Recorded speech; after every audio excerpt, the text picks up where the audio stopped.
tobulėti šokio aikštelėje, prieš tai vaikystėje gyvenę nešokus. O pradėjus šokti, pavyzdžiui, virš 20 metų.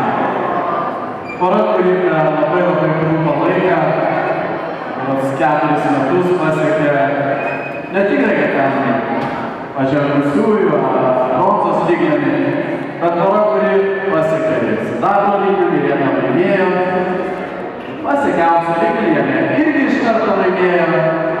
Ir iš tikrųjų pora, kuri labai nuosekliai dirba, labai, sakyčiau, teisingai dirba. Pora, kuris savo nuoširdžių metų to sutarnavo. Ir maestro turbūt irgi jau pasiruošęs muziką ir ta pora jums sušaus savo šoką. Sakysime vėliau.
Jie šiandien tapo Lietuvos čempionais, sidabro medalių krepšinio standarte ir prieš savaitę praėjusį šeštadienį laimėjo aukso medalių konkursą standarte.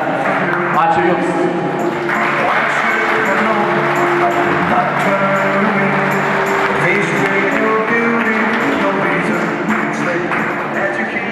Na va, o po pirmojo pasirodymo tęsėme savo šokius ir šokame salę.